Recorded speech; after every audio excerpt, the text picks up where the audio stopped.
Doa pembukaan oleh Mama Meti.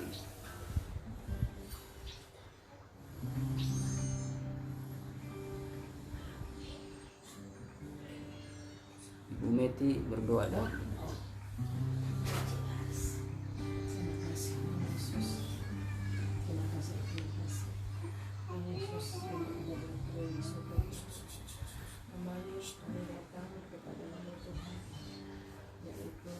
memuji dan membesarkan nama Yesus. Sebelum kita akan mendengar sebagian firman, mari Engkau buka hati dan mata dan pikiran kami supaya bisa mendengar dan mengerti akan firman-Mu, dan untuk kehidupan kami sehari-hari lebih baik lagi. Tuhan Yesus, sekarang kami akan mulai membuka acara kebaktian ini. Tolong Engkau campur tangan, Tuhan. Dan kalau ada kuasa iblis, kuasa setan, kuasa kegelapan ingin mencoba-coba mendekati di ruangan ini, kita bersatu hati, Tuhan. Kita tolak dalam nama Yesus Kristus. Hanya Engkau yang beracara di tengah-tengah siang hari ini. Terima kasih Tuhan Yesus. Kami akan membuka ibadah ini dalam nama Yesus Kristus. Haleluya. Amin. Amin. Puji Tuhan. Terima kasih. Shalom semuanya. Shalom saudara sekalian yang ada di rumah masing-masing yang sedang menyaksikan. Kiranya Tuhan senantiasa memberikan kekuatan dan melindungi kehidupan kita pribadi lepas pribadi. Pada saat ini kita akan membuka di dalam kitab Injil Matius pasal yang ke-6. Injil Matius pasal yang ke-6. Injil Matius pasal yang ke-6 ayat yang ke-5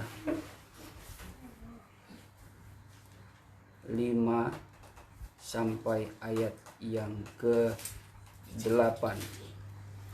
Injil Matius pasal yang ke-6 ayat yang ke-5 sampai ayat yang ke-8.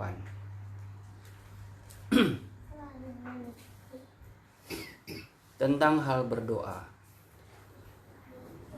Dan apabila kamu berdoa, janganlah berdoa seperti orang munafik. Mereka suka mengucapkan doanya dengan berdiri dalam rumah-rumah ibadah dan pada tikungan-tikungan jalan raya, supaya mereka dilihat orang. Aku berkata kepadamu, sesungguhnya mereka sudah mendapat upahnya. Tetapi jika engkau berdoa, masuklah ke dalam kamarmu, tutuplah pintu dan berdoalah kepada Bapamu yang ada di tempat tersembunyi. Maka Bapamu yang melihat yang tersembunyi akan membalasnya kepadamu. Ayat 7, lagi pula dalam doamu, dan janganlah kamu bertele-tele seperti kebiasaan orang yang tidak mengenal Allah. Mereka menyangka bahwa karena banyaknya kata-kata doanya akan dikabulkan. Ayat 8, jadi janganlah kamu seperti mereka, karena Bapamu mengetahui apa yang kamu perlukan sebelum kamu minta kepadanya. Puji Tuhan. Ya, kita senantiasa bersyukur kepada Tuhan kalau pada kesempatan ini kita boleh terus diingatkan bahwa doa merupakan bagian yang sangat penting di dalam kehidupan kita, dan doa juga merupakan kekuatan di dalam kehidupan kita, terlebih khusus di tengah-tengah kita melayani pekerjaan Tuhan, menjalani hidup di masa-masa sukar ini, masa-masa pandemi. Doa adalah suatu kekuatan. Doa adalah suatu kuasa yang harus kita jalankan, karena doa juga merupakan suatu sikap atau tindakan kita untuk tetap terhubung dengan Tuhan ya. Nah, tentunya kalau pada saat ini kita diingatkan bagaimana hal berdoa, khususnya sebagai orang percaya, kita diajarkan sedikit di dalam setiap poin ayat-ayat ini bahwa doa itu tidak harus bertele-tele, tidak harus panjang sepanjang-panjangnya, tidak harus kata-katanya itu harus tersusun dengan rapi, atau dibuat kata-katanya seperti kata-kata syair yang sifatnya seperti puisi. Tidak harus seindah bagaimanapun, tetapi doa itu sebenarnya harus keluar daripada keinginan hati kita, dari kerinduan hati kita kepada Tuhan. Lalu hal yang lainnya juga kita boleh belajar di sini, bagaimana kita mau berdoa untuk masuk ke dalam kamar. Artinya ini lebih kepada hubungan dengan Tuhan secara pribadi ya. Selain kita bersekutu dalam doa bersama dengan saudara seiman, tetapi secara pribadi juga kita harus memiliki hubungan yang khusus, yang konsisten dengan Tuhan. Dan tentu ayat ini juga mengingatkan kita selalu ya, terkadang kita menjalani hari demi hari, banyak sekali kesibukan, dan kalau kita melihat di keadaan sekarang ini ya, kesibukan kita mungkin paling banyak di rumah. Tetapi ketika sudah di rumah, apakah kita senantiasa setia masuk kamar mengambil waktu untuk berdoa, atau di rumah kita justru menghabiskan waktu dengan melakukan hal-hal yang lain ya? Mungkin karena kita lebih sering di depan laptop, di depan handphone juga, malahan kita lebih banyak membuang waktu ketika kita membuka medsos, ketika kita ya mungkin kita bermain game di handphone, atau nonton YouTube, membuka ya Instagram, membuka Twitter ya. Walaupun memang kita juga membutuhkan berita ya dari media sosial, berita-berita melalui digital, dunia maya kita sangat perlu. Tetapi kalau kita mau bicara lebih spesifik, kita mau lebih jujur lagi, apakah kita betul-betul selama ini, selama pandemi ini, kalau kita saat ini boleh ada sebagaimana kita ada, kita mungkin kurang etis ya kalau kita mengatakan kita ini lebih beruntung daripada orang di luar sana. Ya, dalam pengertian kita sebagai orang percaya juga harus memiliki kemampuan kebijaksanaan dengan hikmat Allah, bahwa ya kita bisa saja suatu saat jalan hidup kita seperti mereka yang kita anggap mereka itu sedang ditimpa bencana. Kita tidak pernah tahu. Tetapi yang bijaksana adalah bagaimana kita tetap bersyukur dalam keadaan apapun. Kalau kita saat ini masih boleh ada, bersyukur kepada Tuhan. Bukan kita membanding-bandingkan. Ya mungkin kita sudah belajar ya bagaimana berdoa itu jangan seperti perbandingan si pemungut cukai dengan orang Farisi. Ya mungkin di zaman modern, di zaman sekarang ini seperti doa hamba Tuhan dengan orang si pendosa seperti pemungut cukai atau orang-orang yang melakukan hal-hal yang tidak diperkenankan Tuhan, sehingga dalam karakter doa mereka itu berbeda sekali. Mungkin sebagai hamba Tuhan, sebagai pendeta kita berdoa bahwa kita ini seperti orang benar. Kita adalah orang yang seolah-olah tidak ada cacat di mata Tuhan. Tetapi dalam doa kita menghakimi orang-orang yang tertimpa bencana, orang-orang yang mungkin saat itu melakukan kejahatan, sehingga Tuhan kami berterima kasih saat ini saya masih boleh melayani Tuhan. Tetapi tidak seperti si A, seperti si B yang saat ini mungkin ada di dalam penjara, ada di rumah sakit ya karena kelalaian, karena dia melawan orang tua, karena dia jarang ke gereja. Ya tidak usah seperti itu, tetapi bagaimana kita bijaksana dalam berdoa, kita tetap menaikkan ucapan syukur kepada Tuhan. Bersyukur kalau hari ini kita masih dalam keadaan sehat, dalam keadaan kekuatan yang baru beraktivitas. Dan mungkin saat ini saya mengajak saudara sekalian untuk lebih memperhatikan, menggarap waktu dalam kita mengkhususkan waktu untuk doa. Ya mungkin pengalaman pribadi juga, terkadang kami pun mencoba untuk berdoa puasa secara rutin ya. Tetapi selalu ada saja gangguan yang menjadi alasan dalam pikiran kita, dalam hati kita untuk tawar-menawar dengan Tuhan. Yaitu mungkin kembali kepada pribadi kita ya.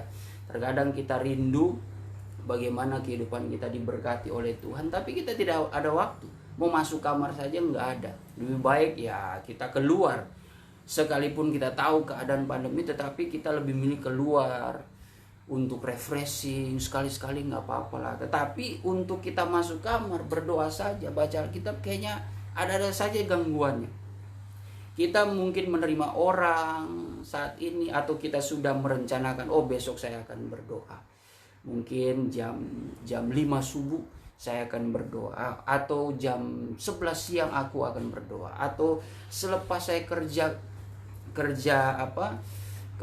secara WFA ya saya tutup laptop, saya mandi, saya akan berdoa, atau sebelum tidur saya akan berdoa dan membaca Alkitab. Tapi apakah pada kenyataannya saudara melakukan hal itu? Puji Tuhan kalau kita melakukan hal itu. Lalu apakah itu konsisten? Nah, karena kuasa doa itu memang saat ini sedang dituntut oleh Tuhan dalam tanda kutip melalui keadaan ini. Karena di awal mungkin kita sebagai umat manusia menyangka bahwa ini adalah bencana. Kita ketakutan, kita khawatir, kita mungkin gelisah. Lalu kita serta-merta menyusun rencana bagaimana kita harus berdoa ini kepada Tuhan, meminta supaya Tuhan menyingkirkan.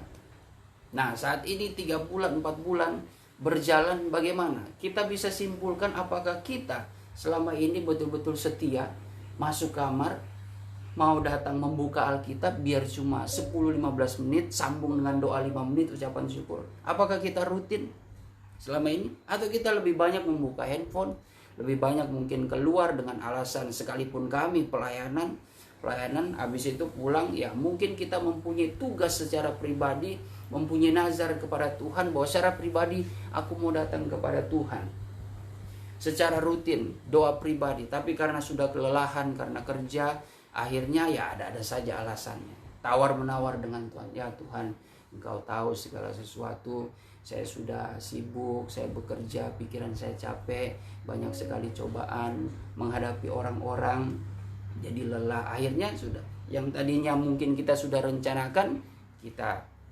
batalkan semua. Dan terus terjadi seperti itu. Ya, tetapi kalau saat ini kita diingatkan, marilah saudara kita menghargai waktu kita untuk memanfaatkan waktu kita dengan Tuhan lewat doa. Karena doa ini yang membuat juga Nabi Elia itu bisa menghentikan hujan. Dengan doa juga dia bisa membuat hujan itu kembali. Coba kita buka Yakobus 5. Yakobus 5. Yakobus 5 ayat 17. Ya, Yakobus 5 ayat 17. Elia adalah manusia biasa sama seperti kita. Elia adalah manusia biasa sama seperti kita. Dan ia telah bersungguh-sungguh berdoa. Ia bersungguh-sungguh berdoa, saudara. Dia adalah nabi yang dianggap yang sebagai tokoh yang sangat tokoh besar di dalam perspektif Yahudi. Ya, tentu kita juga ya sebagai orang beriman bahwa Elia adalah seorang nabi perjanjian lama yang betul-betul dengan segiat-giatnya mengerjakan pekerjaan Tuhan. Dia tidak pernah kena kompromi, saudara, ketika dia mempertahankan kebenaran.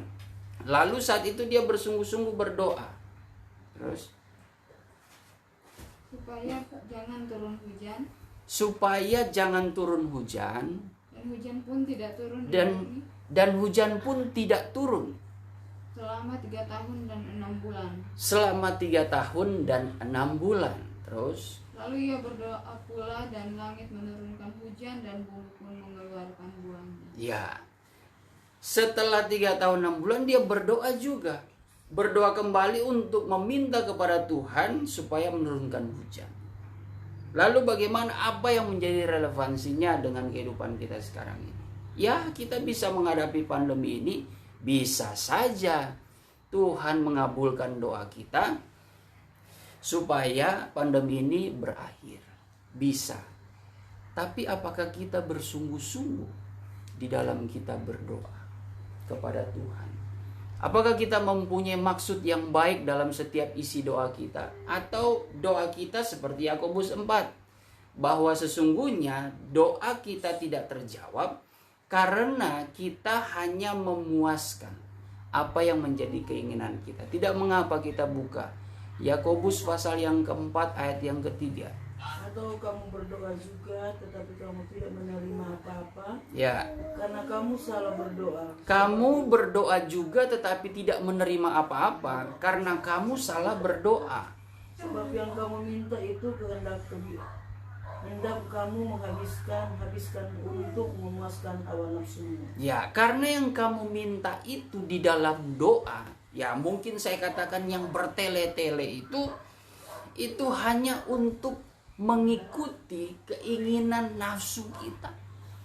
Karena ya mungkin terkadang kita kalau berdoa sudah bertele-tele, ya permintaan kita tuh maunya yang secara spesifik.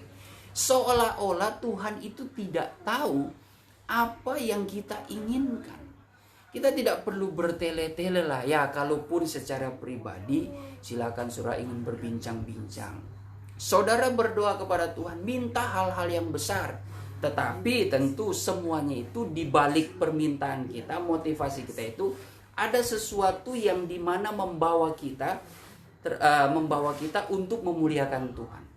Pekerjaan besar apapun, ya mungkin saudara di dalam dunia sekuler, saudara ingin mendapatkan suatu jabatan, saudara ingin mendapatkan suatu pekerjaan yang dimana saudara memikirkan juga supaya mencukupi dalam segala kebutuhan kehidupan saudara. Itu tidak salah. Mungkin saudara berpikir ke depan bagaimana saudara untuk merancang waktu, untuk merencanakan di hari-hari depan. Saudara ingin berkeluarga, bahkan lebih jauh lagi saudara berpikir bagaimana ada anak. Ya, di dalam keluarga itu senantiasa ada kebutuhan, persediaan kebutuhan, keperluan, sehingga saudara mencoba bekerja segiat-giatnya di dalam pekerjaan saudara dan saudara memohon kepada Tuhan. Artinya semuanya itu ada maksud baik. Itu tidak mengapa saudara minta. Tetapi terkadang kalau sudah terlalu bertele-tele, ya kita terkadang tidak menyadari permintaan kita itu sudah terlalu muluk-muluk. Artinya permintaan yang tadinya menjadi permintaan pokok kita sudah terikut segala keperluan kita. Hal-hal yang seharusnya tidak perlu kita minta, tetapi kita minta kepada Tuhan. Nah, artinya mungkin muatan doa kita itu sudah terlalu banyak. Sudah terlalu banyak itu permintaan, tetapi yang justru bukan permintaan yang sesuai dengan perkenanan Tuhan, tetapi yang ternyata justru sudah memuaskan hawa nafsu kita. Nah, itu berbahaya. Itu merupakan doa yang salah. Tetapi doa yang besar, ya kita bisa mengambil contoh kok daripada Elia. Elia melakukan itu juga karena memang kehendak Tuhan. Karena ada sesuatu yang ia ingin lakukan. Karena ada sesuatu yang Tuhan ingin lakukan bagi dunia pada saat itu. Nah, saat ini kita juga bisa mengalami pandemi ini, bisa Tuhan singkirkan. Tapi kita harus betul-betul tahu dan mengerti apa faedahnya. Apakah kita meminta menyingkirkan pandemi ini? Ya, mungkin ini sudah menjadi doa syafaat kita bersama ya, menyingkirkan pandemi ini supaya ya jangan ada korban lagi. Ya, itu masuk akal. Tetapi kalau setiap yang kita minta ternyata ya yang seperti saya sudah katakan, kita minta menyingkirkan ini supaya kita lebih bebas keluar. Menjadi bukannya ketika sudah pandemi ini sudah berhenti dikabulkan, kita makin kaki gatal. Kita makin jalan-jalan, kita justru makin menghambur-hamburkan. Sedangkan waktu pandemi yang seolah-olah mungkin kita juga berpikir bahwa Tuhan sengaja mengurung kita dalam tanda kutip di rumah supaya kita ada interaksi dengan keluarga lebih dekat, berdoa bersama, bergandeng tangan. Tetapi ketika sudah pandemi ini disingkirkan, kita sudah membangun mesbah doa bersama keluarga sampai berhasil kita melihat pandemi itu tersingkirkan, ya kita makin sibuk dengan pribadi kita masing-masing, kesibukan kita sendiri. Sedangkan yang nyata saja keluarga kita sudah cuek, apalagi Tuhan. Ya, semua itu hanya menjadi janji manis cuma di mulut kita saja kepada Tuhan. Aku berjanji Tuhan, kalau Engkau menyingkirkan, aku lebih taat dan setia. Wah. Sedangkan kalau kita perhatikan, ya di masa pandemi ini pun kita diuji kesetiaan doa kita. Mungkin pada awal saja kan lagi viralnya, lagi gencar-gencarnya berita pandemi yang padahal mungkin baru 100 atau belum mencapai 200 orang, tapi tuh kita gencarnya, gimana? Ini kita kan tidak terasa ya, saya mungkin jarang membuka kasus-kasus yang terjangkit. Ternyata sudah mencapai berapa ya? 20.000, 30.000. Hah? Nah, saudara pernah lihat? Saya juga jujur nggak pernah. Saya lebih justru melihat ya berita-berita lain lah. Walaupun tetap ya ada kaitannya dengan ya pandemi ini. Tapi kan ibarat kata kita sendiri pun akhirnya capek juga kan. Kalau berpikir dikit-dikit lihat korban. Nah, karena bikin stres, bukan bikin makin kita semakin dekat dengan Tuhan, tapi bikin stres, sudah mandek di situ saja. Cuma stres, tidak ada tindakan masuk kamar berdoa, bersyukur, minta kekuatan, nggak ada. Justru stres itu ke dapur makan banyak, atau enggak cari bagaimana keselamatan supaya stres ini dengan minum obat, atau ya bagaimana supaya menenangkan pikiran, refreshing, pergi keluar, ya tidak peduli, sudahlah, yang penting kita berjaga-jaga mengikuti protokol. Artinya keluar juga kan. Tidak ada mungkin inisiatif berdoa secara konsisten. Mungkin pada awal-awal saja berdoa, haleluya, doa puasa. Tapi lama-kelamaan lihat. Nah, dari sini saja mungkin ya. Tuhan Maha tahu. Tuhan sangat Maha tahu. Kalau saya pribadi, saya tidak minta. Bukan saya tidak mau bukan saya setuju dengan pandemi ini ada, tidak. Saya tidak minta ya, itu terserah Tuhan. Tuhan tahulah, Tuhan yang bisa mengukur kehidupan kita sebagai umat manusia, sebagai ciptaannya. Kalau kita kalaupun memang ini diizinkan Tuhan, berarti selalu ada maksud Tuhan, saudara. Tuhan melakukan untuk dunia ini seperti bencana yang terjadi dalam kisah di Alkitab. Itu semua tulah yang terjadi karena apa? Karena dia melihat ada dosa di dunia ini. Kedua, dia mau supaya manusia sadar, berubah. Itu saja sebenarnya, intinya itu saja. Kalau pandemi ini ternyata Tuhan mau supaya manusia sadar, supaya manusia lebih erat dengan keluarga, ya kita kan tidak tahu kan. Kalau ternyata ini suatu konsep Tuhan mengizinkan ini terjadi supaya kita beres di keluarga. Yang selama ini mungkin sudah terputus hubungan, udah kurang interaksi, ya semakin beres. Sedangkan ya mungkin kita yang tinggal di dalam rumah saja, terkadang kita masih ada cekcok, masih ada pertengkaran, berselisih paham. Wah, apalagi yang bebas, saudara, yang tidak ada pandemi, ya udah semakin cuek. Wah, itu rumah itu dibangun untuk keluarga. Mesbah doa tidak ada kebersamaan di situ, tidak ada saling mengasihi. Kasih dingin sekali. Justru kasih itu kita limpahkan kepada orang-orang yang tidak beriman malah. Di lingkungan kantor kita lebih enak. Kita berpikir ya soalnya siapa suruh itu keluarga sendiri ternyata seperti ini. Tidak ada mengasihi. Justru sebenarnya kalau kita merasa nyaman di luar daripada keluarga itu saya percaya suatu lembaga yang sudah ditetapkan oleh Tuhan. Tidak mungkin, saudara, karena semua berawal dari keluarga. Kalau keluarga memang lagi tergoncang, seharusnya kita betul-betul mengerti dan memahami bahwa itu adalah anugerah Tuhan. Kalau kita ada masalah di luar sana, saudara, pasti kita akan kembali lagi ke keluarga. Tetapi kalau di keluarga itu ternyata ada sesuatu yang belum beres, ya kita pun jadi serba salah, maju mundur. Karena ya itulah, sebenarnya kita ini diproses saat ini ya supaya kita semakin erat dalam keluarga, membangun mesbah doa bersama keluarga. Itu yang terutama. Tentunya ya bagaimana kita menjaga doa kita untuk tetap konsisten terus berdoa kepada Tuhan. Ya, kalau saya berdoa, ya situasi itu terserah kepada Tuhan. Tetapi saya berdoa bagaimana Tuhan ubahkanlah hati ini, baharui senantiasa hati ini. Dan saya percaya mungkin kita ini yang memiliki keluarga di masa-masa ini justru kita merenungkan.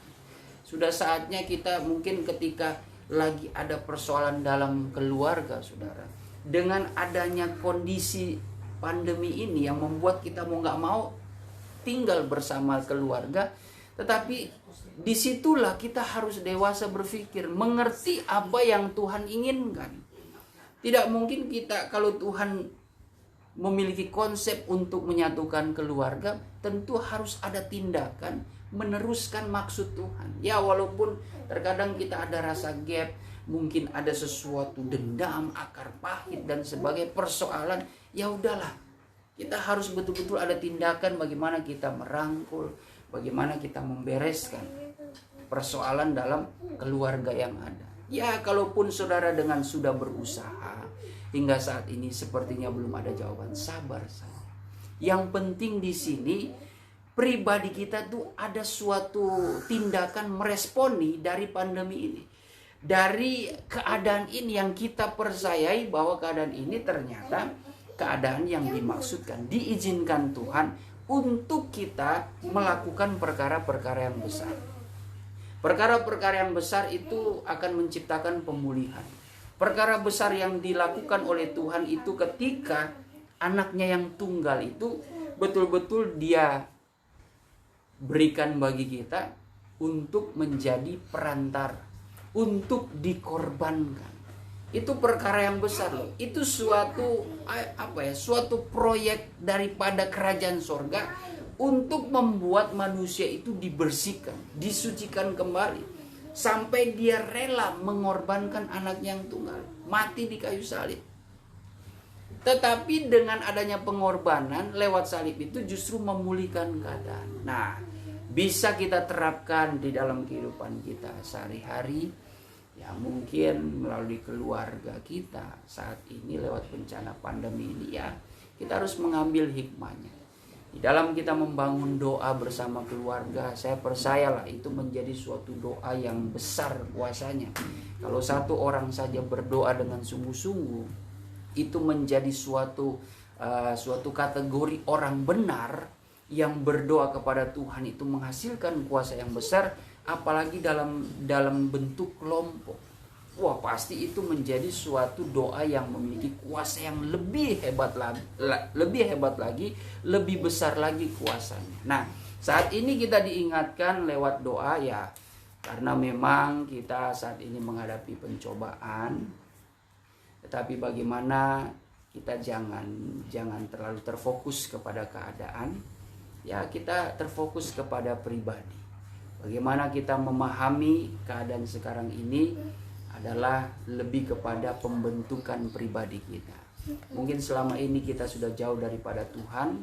Kita mungkin terlalu sibuk dengan urusan kita, sampai masalah hubungan kita dengan Tuhan saja kita sudah berkurang. Ya, Tuhan mampulah melakukan segala sesuatu semau-maunya Dia. Tetapi semau-maunya Dia itu untuk demi kebaikan kehidupan kita. Untuk membawa kita sadar kita ini adalah ciptaan. Dan pencipta ini ingin mempunyai waktu dengan ciptaan.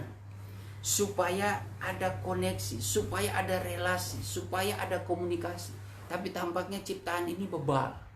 Nah, keadilan Tuhan kan ya bagi orang yang melawan kehendak Tuhan, yang tidak mengandalkan Tuhan, itu akan dipermalukan. Itu akan mendapatkan celaka. Itu tidak luput dari mara bahaya. Dan tentunya kalau Tuhan sebagai pencipta melihat kita sebagai ciptaan, Dia tidak mau ciptaan ini akan terkena keadilannya sendiri. Artinya ya Tuhan memang penuh kasih, tapi Tuhan juga harus tetap adil. Dia membela firman-Nya. Kalau melihat ciptaannya itu bebal, ya sudah. Kalau waktunya Tuhan untuk menghukum, Dia juga tidak akan kompromi dalam kehidupan kita. Makanya kita harus berwaspada. Kita tetap menjalani hubungan kita dengan Tuhan lewat doa. Dan tentu dengan tambahannya, kalau saudara rindu berpuasa itu jauh lebih baik. Lewat doa adalah bagaimana kita dapat berkomunikasi, tetap menjaga hubungan kita dengan Tuhan, sehingga kita tetap bergaul karib dengan Tuhan. Karena di masa-masa cobaan ini, ya memang kita harus tetap berjaga-jaga. Ya mungkin kita lihat ya di dalam Matius pasal yang ke-26 ayat yang ke-40 sampai 41, coba. Matius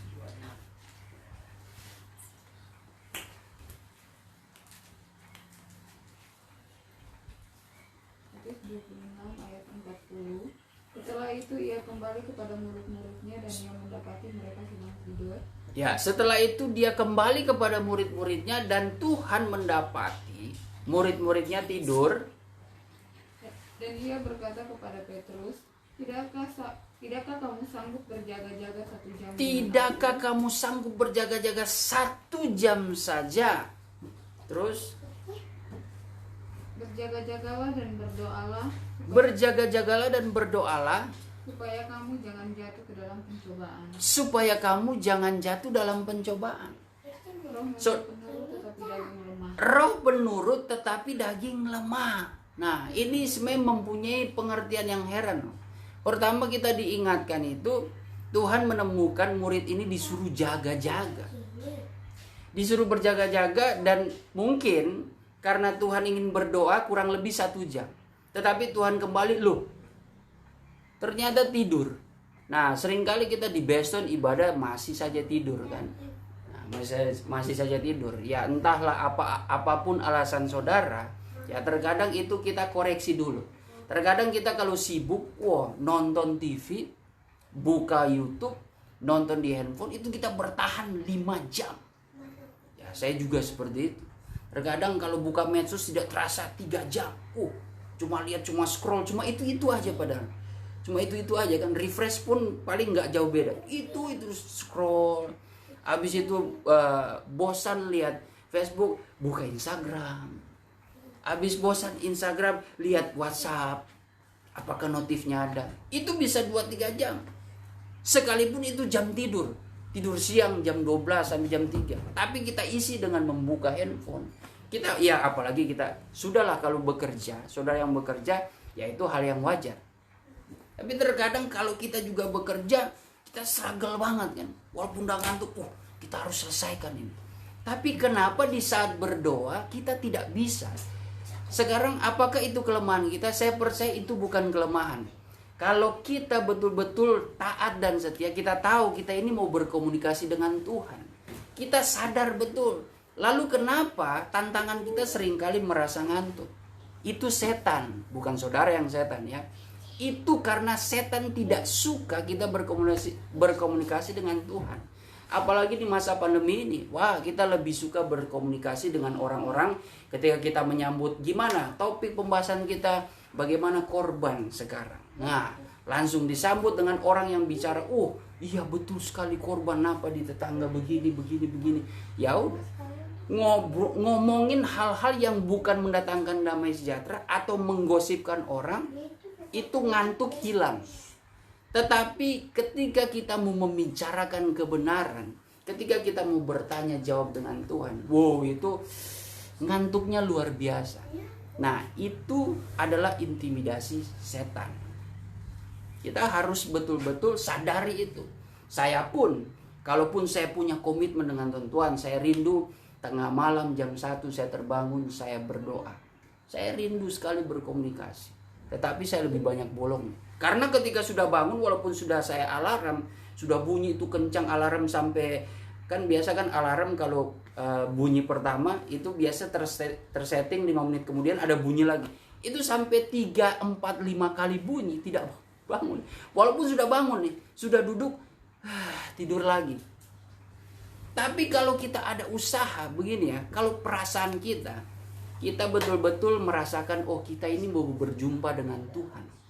Kalau kita ada niat tindakan, Tuhan akan memberikan kekuatan. Makanya kita meminta kepada Tuhan, jangan berserah, jangan pasrah dengan keadaan.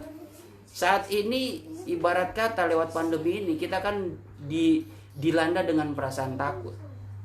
Takutnya pandemi ini bisa berakibat buruk yang mempengaruhi keselamatan hidup kita, bisa membuat kita mati. Nah, sekarang kita mau cari kepada Ia yang memberikan hidup. Nah, tapi kita tidak ada komitmen, kita tidak kuat untuk berkomunikasi kepada sumber kehidupan itu. Tetapi kita lebih milih untuk melakukan hal-hal yang tidak berguna. Nah, kita untuk melakukan hal-hal yang tidak ada faedahnya mungkin, hal-hal yang biasa, kita bisa bertahan. Kita bisa bertahan untuk itu. Tetapi kenapa untuk berdoa, untuk bersekutu dengan Tuhan, kita tidak bisa bertahan? Itu kan aneh. Tapi ya saat ini kita diingatkan lewat ayat ini bahwa Tuhan dia berdoa 3 kali. 3 kali mondar-mandir. Pertama dia bertemu murid-muridnya yang mungkin disuruh jaga. Karena Tuhan sudah kurang lebih 1 jam, pas Tuhan balik, ya terus ini tertidur. Sehingga dia mengatakan, tidakkah kamu mampu sejam saja berdoa? Sejam untuk berjaga-jaga. Di sini kita bisa menyimpulkan Tuhan Yesus berdoa itu 1 jam. Saudara memiliki komitmen untuk berdoa, ya bolehlah paling tinggi 1 jam. Walaupun di sini kita meneliti menganalisa 1 jam ini ternyata Petrus ini tidak bisa bertahan. Ya udah, kalau 1 jam saudara tidak bertahan, dalam pengertian gangguan itu berat, 1 jam udah tertidur, ya saudara berdoa setengah jam ya atau 45 menit. Kalau sudah lebih dari itu mungkin saudara ya sudah karunia mimpi, udah bukan lagi kata-kata bersyukur kepada Tuhan, saudara sudah tidur. Nah, saudara bijaksana memahami pelajari firman Tuhan ini, saudara berdoa 15 menit enggak apa-apa, berkualitas, tidak perlu bertele-tele. Memohon pertama bersyukur, memuji Tuhan, baru saudara sampaikan pergumulan apa yang saudara minta. Habis itu tutup dengan bersyukur lagi. Seperti yang kita lihat dalam ayat pokok itu tentang doa Bapa kami. Pertama itu Bapa kami di surga, bagaimana memuliakan Tuhan. Lalu isi dari doa itu kita nyatakan kebutuhan kita tentang makanan. Lalu habis kebutuhan jasmani, kebutuhan rohani kita tentang mengampuni. Ampunilah kesalahan kami seperti kami mengampuni kesalahan orang lain. Dan janganlah membawa kami ke dalam pencobaan, tapi lepaskan kami daripada yang jahat. Artinya kita memperhatikan, mendoakan tubuh rohani kita supaya tetap konsisten, tetap menjaga kebenaran, tetap terjaga. Kalau di awal ya kita memuliakan Tuhan, isinya tentang kebutuhan jasmani dan kebutuhan rohani. Habis itu kita tutup lagi dengan memuliakan Tuhan, karena Engkaulah yang mempunyai kerajaan dan kuasa dan dan kemuliaan sampai selama-lamanya. Saudara, kalau saudara berdoa menurut apa yang diajarkan Tuhan Yesus di dalam Matius 6 ini saja, ini nggak ada 2 menit mungkin. Saudara berdoa hanya untuk menghargai, mungkin saudara mengukur kekuatan saudara, ketahanan saudara. Saudara berdoa seperti ini saja. Mungkin saudara hanya modifikasi saja. Saudara berdoa, Bapa kami di surga, dikuduskanlah namamu, datanglah kerajaanmu, jadilah kehendakmu di bumi seperti di surga. Udah, saudara isinya itu nggak harus mirip ini. Saudara nyatakan pergumulan. Biasa kalau kita sudah serius menyatakan pergumulan, itu langsung keluar itu semua pergumulan kita. Tidak terasa juga udah bisa sejam. Tapi di sini ya kita belajar, ya kita berdoa sejam. Kalau kita pelajari sejam itu baik, karena Tuhan Yesus ternyata menghadapi pencobaan itu sejam. Kalau kita pelajari ya bisa saja kita menafsirnya seperti itu, bisa saja, tidak salah. Tapi bukan berarti yang kurang dari sejam tidak baik, tidak juga. Artinya pilihan kita, pemahaman kita mempelajari ini, Petrus saja sejam udah tertidur. Artinya ya mungkin kita memahami firman Tuhan, kita berdoa setengah jam udah cukup, itu sudah sangat baik dengan posisi yang sadar, serius. Karena kalau sudah lebih mungkin ya kita tahu mengukur diri kita bukan berdoa lagi kalau di atas setengah jam, tetapi sudah bercampur doa tutup dengan tidur. Nah, itu kan sudah lain ceritanya. Nah, lalu kita diingatkan bahwa kita berjaga dan berdoa, karena kita tidak tahu pencobaan yang akan datang. Mungkin pandemi ini akan lewat, kita tidak akan pernah tahu cobaan apa lagi nanti. Entah virus kah, entah peperangan kah, entah mara bahaya apa lagi lah, penyakit apa lagi, kita tidak akan tahu. Tapi kalau dengan kita berdoa berseru kepada Tuhan, di saat itulah kita dalam keadaan siaga.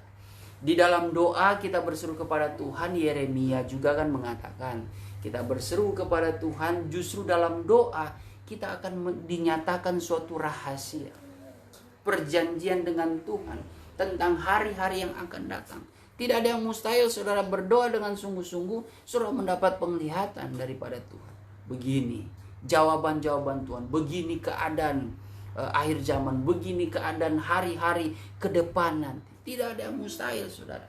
Tapi ya yang terpenting di sini bagaimana kita tetap berjaga dan berdoa supaya kita tetap kuat menghadapi pencobaan ini. Seperti Tuhan Yesus dan murid-muridnya menghadapi pencobaan yang berat, dia tetap kuat, dia lari kepada doa. Sekarang kita diperhadapkan dengan cobaan yang berat, maka kita harus lari kepada Tuhan di dalam doa dan terus berdoa.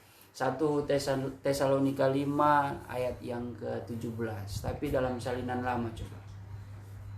1 Tesalonika 5 ayat 17. Salinan baru itu tetaplah berdoa ya.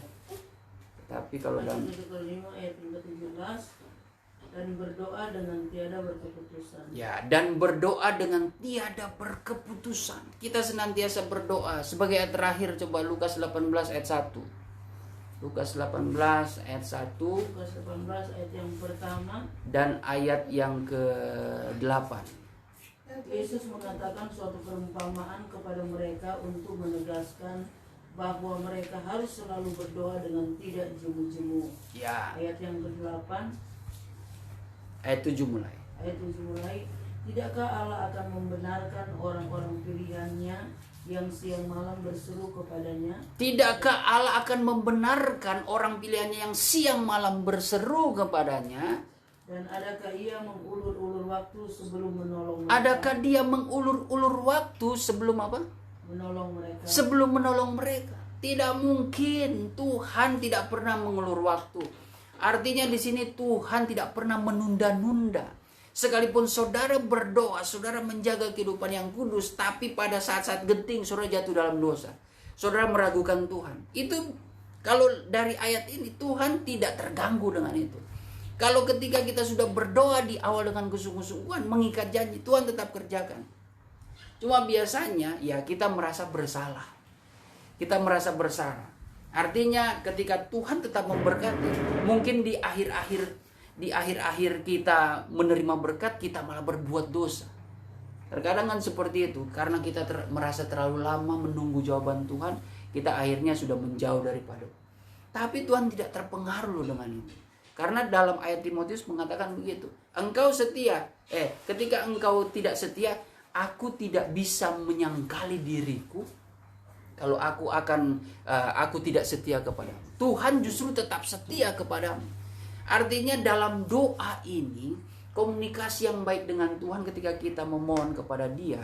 Tuhan katakan kan dalam ayat pokok, Bapa di sorga, ketika engkau meminta doa kepada Bapa di sorga di dalam namaku, Tuhan akan mengabulkannya. Tuhan tahu segala keperluan. Artinya kalau kita sudah berdoa, ya Tuhan tidak pernah mengulur waktu. Dia tidak akan pernah membiarkan kehidupan kita sebagai orang pilihan, orang benar yang siang malam berseru. Waduh, apakah selama ini kita siang malam sudah berseru kepada Tuhan? Atau siang malam justru kita malah tidur, lebih sibuk dengan keadaan dengan urusan kita sendiri? Atau memang kita siang malam, bahkan pagi siang sore malam kita senantiasa datang berdoa kepada Tuhan. Wah, sedangkan siang malam saja dikatakan Tuhan akan mengabulkan, apalagi saudara yang betul-betul senantiasa berdoa. Makanya ayat tadi dikatakan jangan jemu-jemu untuk kita senantiasa berdoa. Kalau kita senantiasa berdoa, pasti selalu ada jawaban yang luar biasa daripada Tuhan. Saat ini kita diingatkan kembali untuk tetap berdoa dan tentunya tetap berjaga-jaga saudara. Menghadapi cobaan sekarang ini, banyak sekali yang mengganggu pikiran kita. Banyak sekali intimidasi iblis yang mencoba untuk memutuskan komunikasi dengan Tuhan. Ada orang yang sudah pasrah dengan keadaan. Ada orang yang sudah tertimpa masalah persoalan karena pandemi ini. Mereka ya ingin berdoa, mereka sudah hilang kepercayaan mereka. Akal sehat mereka, udahlah ini udah gak bisa, saya mau masuk kamar, mau berdoa, udah gak bisa lagi. Mereka akan berpikir, paling Tuhan lama lagi, mesti proses saya udah setengah mati begini. Udah tertimpa masalah, sudah usaha saya tutup, buat apa saya berdoa? Nah itu udah intimidasi iblis, itu udah ditunggangi. Tetapi justru kita harus melawan, kita harus yakin dengan kuasa doa itu, justru Tuhan dapat mengubah segala sesuatu kehidupan kita. Dengan doa kita akan senantiasa ditegakkan oleh Tuhan sekalipun di masa sukar ini. Makanya saat ini kita bersyukur, ya biarlah kita tetap berdoa kepada Tuhan dengan tiada berputus harap, dengan tidak jemu-jemu. Berdoa tidak harus bertele-tele, ya berdoa apa adanya saudara, apa adanya. Berdoa ya artinya ambil waktu, masuk ke kamar, usahakan ya kita betul-betul bergumul di dalam doa supaya betul-betul kita merasakan hubungan kita dengan Tuhan. Kalau kita senantiasa berdoa kepada Tuhan, saya percaya ada hal-hal besar dan mungkin segala berkat itu, bukan mungkin ya, pasti berkat Tuhan itu akan senantiasa lancar dan senantiasa memberkati kehidupan kita dalam segala perkara. Puji nama Tuhan, kita akan berdoa.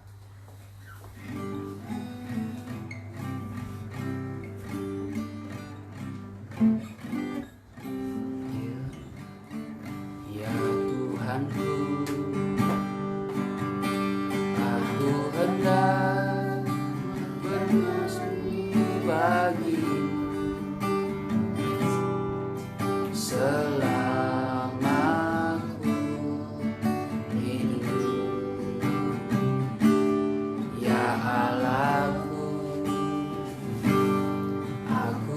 hendak bermazmur bagimu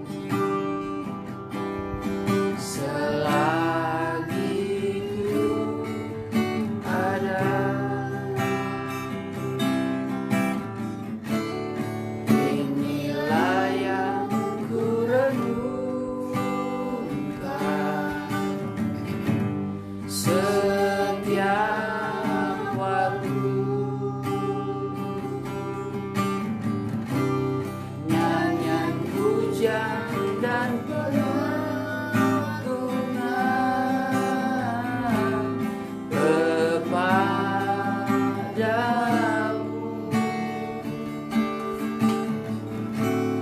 Biarlah manis kau dengar Tuhan, manis kau dengar Tuhan, dan hatiku bersuka karena. Terima kasih Tuhan, hati kami selalu bersuka bersama-sama dengan Engkau. Biarlah Tuhan, hati kami selalu bersuka cita untuk selalu datang di hadirat-Mu Tuhan, sehingga kami boleh menyatakan kasih-Mu dalam kehidupan kami. Walaupun kami saat ini menghadapi ujian, menghadapi cobaan yang begitu berat dan besar, kami percaya Engkau terlebih besar dari segala sesuatu Tuhan, tantangan cobaan yang ada di hadapan kami. Oleh karena itu Tuhan, ajarlah kami untuk setia datang di bawah kaki-Mu, untuk selalu mau berdoa kepada Engkau Tuhan, untuk selalu mau berkomunikasi dengan Engkau. Ampunilah kami dalam segala kekurangan kami Tuhan. Tetapi kami percaya Tuhan, ketika kami Tuhan memperbanyak doa kami, bersekutu di dalam doa dengan Engkau Tuhan, kami akan merasakan berkat yang begitu berlimpah di dalam kehidupan kami. Kau akan memberikan pertolongan, perlindungan yang daripada-Mu. Terlebih kuasa-Mu boleh bekerja mengerjakan keselamatan dalam kehidupan kami, membentuk kehidupan kami Tuhan, mengajarkan banyak hal. Bahkan Tuhan, Engkau akan menyatakan perjanjian-Mu, rahasia-rahasia apa yang terjadi Tuhan di masa yang akan datang. Oleh karena itu biarlah kami senantiasa berdoa dan berseru kepada Engkau. Bahkan kami boleh menyembah Engkau Tuhan, sehingga kami boleh mengalami penghiburan, jamahan lawatan dari kuat kuasa Roh Kudus Tuhan. Terima kasih, kami memohon Tuhan belas kasih-Mu Tuhan, agar Engkau mengampuni dalam segala kekurangan kami. Kalau selama ini Tuhan kami sudah kurang berdoa, kalau selama ini Tuhan kami sudah Tuhan terlalu banyak nazar, tapi Tuhan banyak kali Tuhan kami meninggalkan doa ini Tuhan. Oleh karena itu ya Bapa, bentuk dan ingatkan, tegur kami selalu Tuhan, agar kami selalu hidup di dalam kebenaran firman-Mu. Terima kasih Tuhan, setelah kami bersekutu dengan firman-Mu, rindulah kami ingin menyembah Engkau dalam roh dan kebenaran. Engkau berkarya dan bekerja di dalam setiap pribadi kami Tuhan. Nyatakanlah kemuliaan-Mu Tuhan bagi kami. Terlebih Engkau menjamah Tuhan bagi kami setiap pribadi lepas pribadi. Walaupun Tuhan jemaat-Mu yang ada di rumah masing-masing Tuhan, kami percaya kuasa-Mu tidak terbatas ruang dan waktu ya Bapa. Engkau dapat memberikan kuasa kasih-Mu Tuhan, penghiburan ya Bapa, kekuatan yang baru agar kami boleh menjadi anak-anak-Mu, hamba-hamba-Mu yang senantiasa kuat di dalam menghadapi kenyataan hidup ini, menghadapi cobaan, terlebih Tuhan keadaan dunia yang tidak menentu ini Tuhan. Kami tetap kuat Tuhan di dalam Engkau. Terima kasih di dalam kami menyembah Engkau dalam roh dan kebenaran. Kami menolak setiap intimidasi kuasa kegelapan yang mengganggu penyembahan kami. Demi nama Tuhan Yesus Kristus, setan iblis Engkau pergi keluar. Darah Tuhan Yesus yang berkuasa, rebidisiki mediterai. Terima kasih Tuhan, terpujilah nama-Mu, sucikan dan kuduskanlah hati kami, dan kami siap menyembah Engkau dalam roh dan kebenaran. Dalam nama Tuhan Yesus Kristus, haleluya, haleluya. Kita akan menyembah.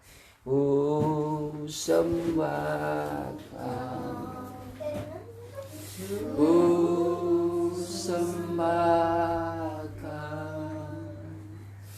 Engkau yang layak untuk ku sembah.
Terima kasih Tuhan, terpujilah nama-Mu. Kami bersyukur pada kesempatan hari ini Tuhan. Kami boleh bersekutu lewat firman dan menyembah Engkau dalam roh dan kebenaran. Ampunilah dalam segala kekurangan kami Tuhan, keterbatasan kami. Kami serahkan kehidupan kami ke dalam tangan kasih-Mu. Ajarkan kami terus Tuhan, bangkitkan iman kami agar kami tidak mengalami Tuhan pentiduran rohani ya Bapa, sehingga kami tidak ada lagi semangat gairah untuk datang kepada Engkau. Terima kasih atas kebenaran firman-Mu Tuhan yang senantiasa membersihkan hati kami Tuhan. Ajari kami terus untuk kami boleh mencapai kehidupan yang suci dan kudus adanya Tuhan. Terima kasih atas berkat, kekuatan, kesehatan, nafas hidup ini semua karena kemurahan-Mu ya Bapa. Biarlah semakin hari kami semakin sadar semuanya ini adalah pemberian daripada-Mu Tuhan. Kalau kami masih boleh beraktivitas terlebih Tuhan, kami boleh dapat berhimpun dalam memuji memuliakan nama-Mu. Semua bukan karena kuat dan gagah kami, tetapi karena kemurahan-Mu Tuhan, sehingga mengizinkan kami boleh merasakan Tuhan dan belajar menyatu dengan kebenaran firman-Mu. Terima kasih Bapa, diberkatilah kami semua. Terlebih Tuhan juga dengan jemaat yang Kau kasihi. Biarlah Engkau senantiasa membuka jalan Tuhan dalam segala pergumulan mereka. Apa yang menjadi aktivitas mereka Tuhan, pekerjaan mereka Tuhan, Engkau membuka jalan Tuhan, usaha bisnis mereka. Walaupun di tengah-tengah masa pandemi ini, Engkau tetap menolong, membuka jalan Tuhan, menguatkan iman mereka, sampai mereka boleh mengalami kuasa Allah terjadi lewat kuasa mujizat yang ada. Berikanlah mereka kesehatan, kekuatan sempurna. Bahkan kami Tuhan berdoa bersama-sama untuk kaum keluarga kami masing-masing. Biarlah kemurahan Allah senantiasa melindungi, menjaga, memberikan kekuatan, kesehatan yang sempurna Tuhan. Bahkan kami memohon kepada-Mu di tengah-tengah masa pandemi ini, singkirkanlah Tuhan, jauhi kami dari segala Tuhan kuman virus bakteri yang menyebabkan sakit penyakit Tuhan. Bahkan Tuhan, pikiran-pikiran negatif yang seringkali mengintimidasi pikiran perasaan kami, mengintimidasi Tuhan kehidupan kami, sehingga kami merasa kecewa, putus asa Tuhan, bimbang dan sebagainya. Tetapi Tuhan, biarlah kuasa Allah bekerja terus, melindungi Tuhan, memelihara kehidupan kami. Tentu Tuhan, dengan kami terus mengandalkan Engkau dan datang Tuhan untuk selalu bersekutu lewat firman dan berdoa kepada Engkau. Terima kasih Bapa di sorga, terpujilah nama-Mu. Kami serahkan Tuhan sepanjang hari ini, bahkan sampai hari-hari ke depan, Engkau yang akan menyertai kehidupan kami Tuhan. Terima kasih Bapa, kami akan akhiri Baston kami pada saat hari ini dengan penuh ucapan syukur. Sempurnakanlah pelayanan kami pada saat hari ini. Di dalam nama Tuhan Yesus Kristus, haleluya. Saudara dan saudariku yang dikasihi Tuhan, terimalah berkat damai sejahtera yang dianugerahkan Allah Bapa di sorga oleh cinta dan kasih sayang Tuhan Yesus Kristus di dalam persekutuan Allah Roh Kudus tinggal diam di hati kita, memberikan penghiburan, pengharapan baru, sukacita sorga dan kekuatan yang baru. Berkat kemenangan ini akan menjadi bagian kita mulai hari ini, esok, sampai Tuhan Yesus datang kembali menjemput gerejanya di atas awan-awan dalam kemuliaan yang kekal sebagai Raja di atas segala raja. Haleluya, haleluya, amin. Ya, puji Tuhan, ibadah kita boleh selesai. Dan untuk pengumuman bagi jemaat yang ada, kemarin kita sudah memulai doa dan baca Alkitab bersama, jadi lewat aplikasi Zoom.